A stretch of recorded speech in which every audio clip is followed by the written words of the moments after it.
So I'm still looking at this book. It's bloody good, mind. I've had it for years. Talismans, Charms, Fertility Symbols. And we're looking at it as Mark is getting into...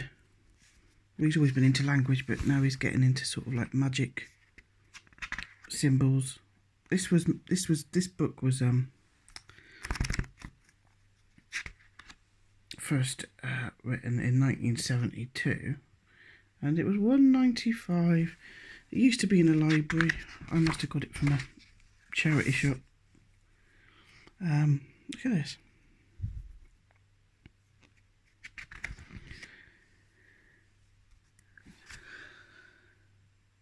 I've only just noticed that. It was written by somebody called Pearl Binder, and she seems like an interesting woman in herself. She married some good posh bloke. She was an artist. She travelled around the world, Africa, blah blah blah, and she was just really interested in, the kind of things that we're talking about. So she was interested in, the magic symbols and the meaning behind. I mean, we take a lot of things for granted. Even like this book even goes into the pearly kings and queens. So the pearly kings and queens and corn dollies and jewelry, makeup, even lipstick's supposed to protect like you from bad things going into your mouth. You don't even realise where these things come from. That's why I was thinking about it. And I love this quote from Picasso. I've always loved Picasso ever since I went to the museum in Paris. And I just got a real sense of his personality, and he just came across as like being so much fun. I've been to loads of art galleries. I was trudged around him when I was at uni and doing A-levels. Never got anything really. Liked some paintings, thought some of it was shite. But the Picasso Museum, I got such a sense of who he was walking around all of that. He was such fun. You could just really pick up from. He had a real playful side to him, and I did my dissertation about him when I was at uni, because he was. My dissertation was about naive art and children's art and art of people that weren't academically trained, and I've got a lot more time for that kind of art, as you might know, than for people like me that have studied it and gone to.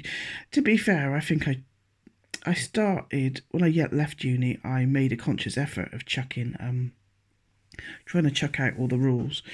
I made a conscious effort of doing that because I didn't think I was being true to myself, and so now I don't even think I need to chuck it at my formal training, if you like. I don't think I even need to consciously chuck that out now. I think it's gone for good, and I just think I'm a little bit more true to myself. If I want to copy a painting for a friend at work, I'll do it. If I want to do a tarot card, I'll do it. If I want to do something abstract and take a big turd on the fucking canvas, I'll do it. I think I do paint intuitively now. I think I always did, but then when I went to uni and A-levels, it all started trying to like put me into.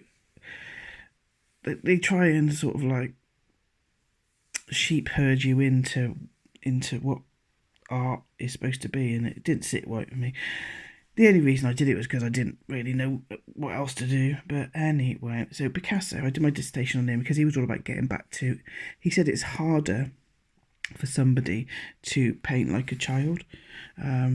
Once you've got out of that kind of. Especially if you've been formally trained, it's really hard for you to get back to that true, naive. Like another one of my favourite artists, which I've went through his book ages ago with you, is Alfred Wallace. He was a Cornish fisherman, and he just started painting after his wife died because he was depressed, and he was just like found a bit of old wood or a bit of old cardboard, and he just painted on that, and he's in the Tate now. We go down to St Ives sometimes, and I make sure I go and clean his grave. It's made from tiles, and Paul Clay and all that lot got into him, blah blah blah. But I've always preferred naive art and children's art, and art of the untrained people. And this sort of is right up my street. Like primitive, as they like to call it. Primitive is a bit patronising, isn't it? I've always loved it, and it's always resonated with me, this sort of stuff. But it's only really, and you're like, oh yeah, that's what they think their gods are. But things like this, right? There's some oh God, I did not realise that it's the magic of it, and maybe that's why it was resonating with me. So, for example, you see those marks on those knives and forks there? God, my stomach's rumbling. That's to stop, when people are cooking, to stop the evil stuff getting into the food. And they say that, it's the most important thing is to go careful what you put in your mouth. Well, I've been saying that for years. But, so they use their own, chopsticks in China. I'm not sure if they do that now. But reading this book, let me read it to you. This is interesting when I read this first bit. Modern Western people fear infection by germs and viruses. This was done in 1973, mind. But traditional Eastern people fear infection by evil spirits, and therefore every source of entry into the human body must be magically protected, especially anything to do with food. It is safe to eat with fingers. See, I knew that I've seen people eat with their fingers. I thought it was just... I don't know, never thought about it, to be honest. Never even thought about why they ate with their fingers. It is safer to eat with fingers, which must be washed, or personal chopsticks.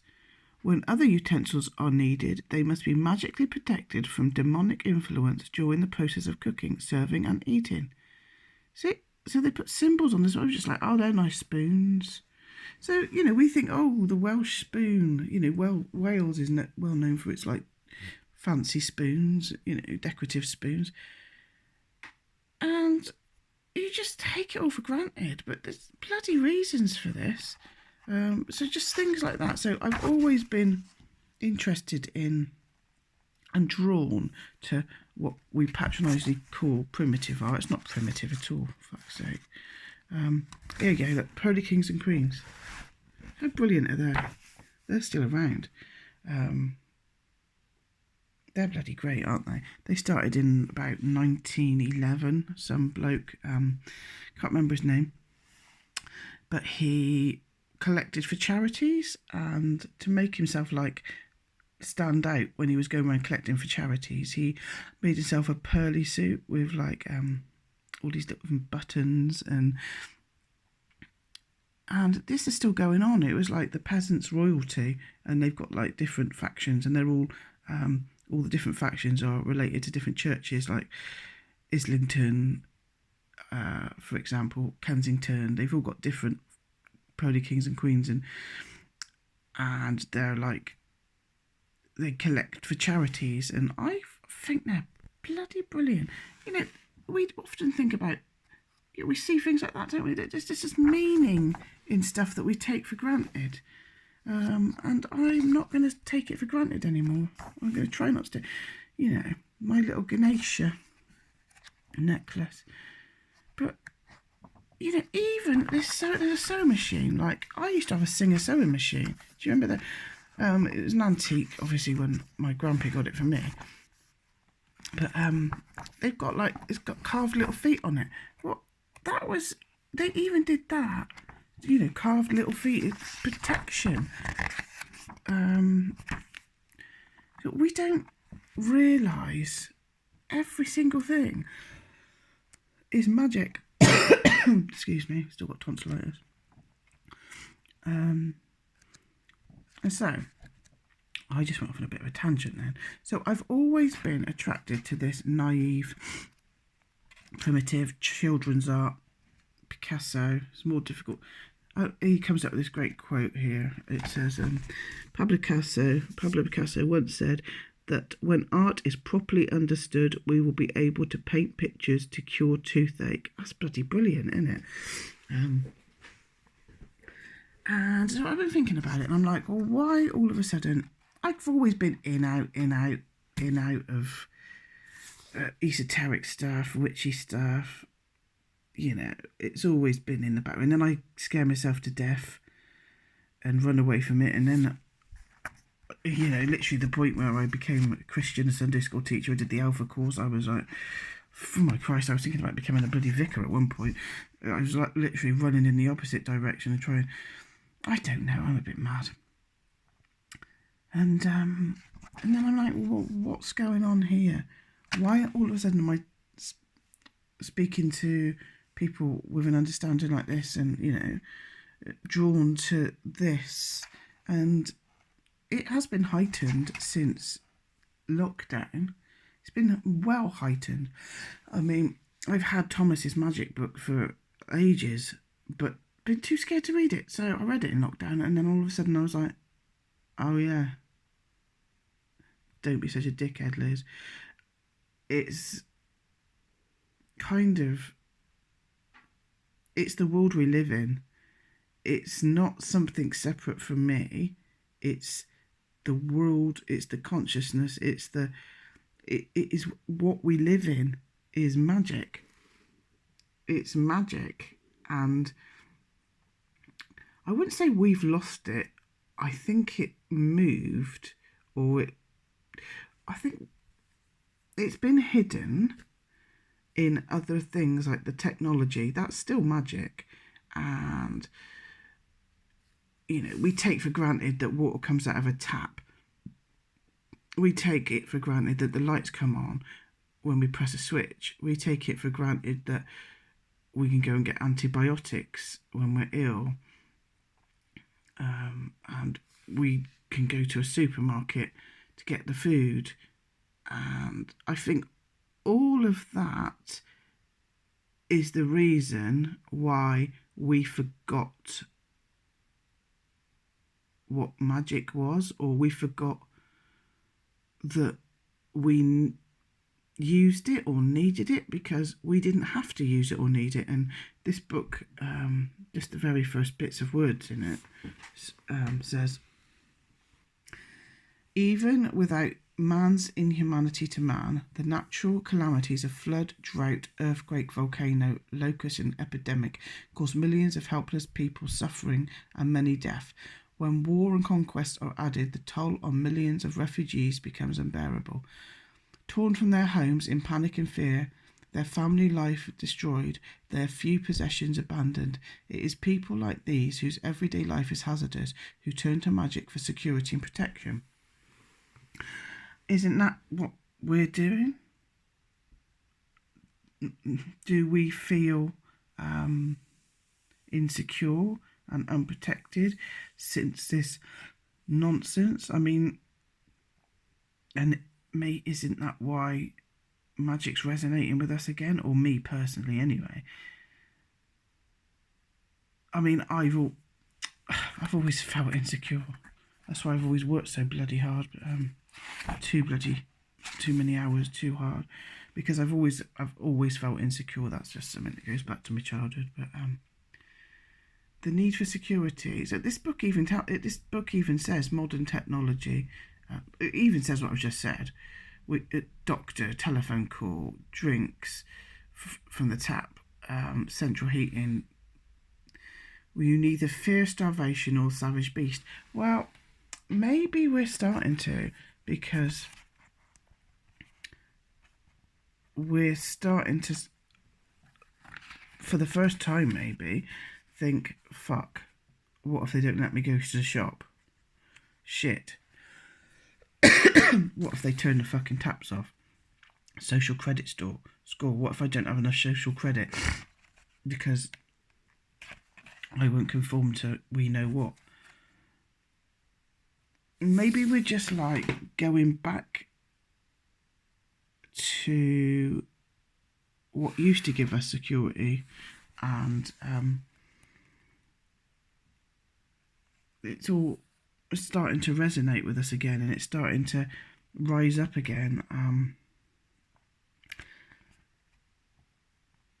I don't know. I don't really know what I'm talking about here. But I'm definitely, instead of just going, oh, I like that, I'm starting to want to know why. Is that sewing machine up? This early sewing machine was intended for ladies of leisure to use as a drawing room pastime. It is elegantly ornamented with lucky spirals and magic protective gold borders in meander, cloud and rayed sun repeat patterns. It stands on 5-clawed guardian animal feet. So, before I got bad hands and arthritis and blah blah blah, my art was always repetitive. For, patterns, spirals, giant canvas, whatever shape needed to be coloured in, for want of a better word, would be minute little dots, dot, dot, dot, dot, dot, dot, dot, dot, dot, and then I would do embroidery, and God, just doing that, my bloody hands are killing me, just thinking about it. Like tiny little stitches, billions of them, but it was the repetitive, because my art was always for my mental health. And so it says here, it's all about patterns and repetitiveness, and obviously rituals that are repeated, and if repeated until it becomes part of our consciousness. I mean, look at that. And so we must get some comfort from patterns and repeating. I wish that I didn't have so much pain, because I would really like to start going into and drawing things like the sacred flower and spirals and circles. Look at that, looks like the virus he's got in his hand, doesn't it? What's that then? Top, top and bottom. Okay, let's do the top. Engravings illustrating 2 of Vishnu's incarnations, examples of the belief that a powerful god can assume different shapes at will. So there.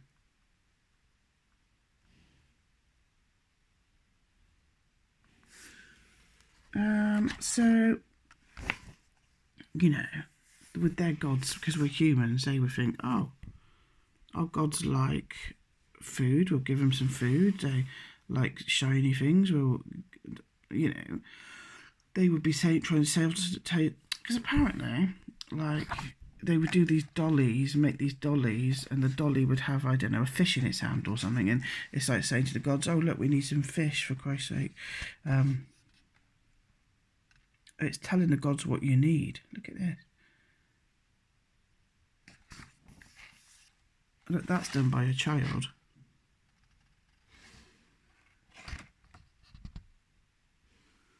Above, oh, look at this.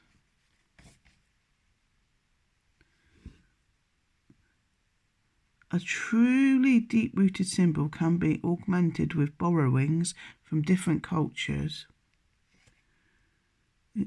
without endangering its own security, not losing identity but gaining richness. The fish, like the cross, a pagan symbol adopted by the Church of Rome, is a very popular motif in Mexico, where it signifies fertility. The Nahanti peasant woman who found an empty bottle of Scots cod liver oil emulsion was so beguiled by its lucky fish label that she included it in a repeat pattern on a traditional design of her hupill, adding a baby codfish to the fisherman's catch for extra good luck. That's amazing. So, somebody from a different culture seen that, and then they incorporated it into their into their, I don't know what the word is, and added an extra fish. So, God, that's we can all learn, can't we? We can and make up our own. Like, you know, I know Thomas makes up his own sigils, doesn't he? I know a lot of people do. I know Tina did one for a tattoo with runes and shapes, and that's chaos magic in it. You just, is it? I don't know. I seem to think that chaos magic is just going by your instinct, and maybe that's what I want to do. You know, Mark's learning all about these sigils and signs and ciphers and where language came from, and you know, it can make up. Maybe Mark can make up his own language. Tina makes up her own sort of sigils, doesn't she? And maybe we could make our own talismans. And do we need them?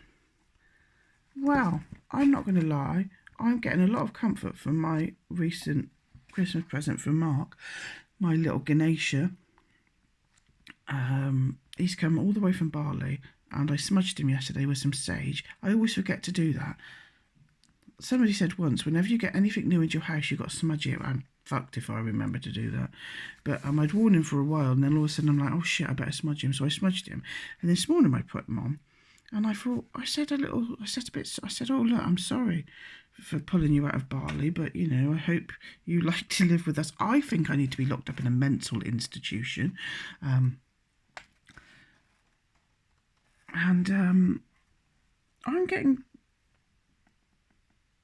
feel comforted by him, and maybe at the moment that's what I need.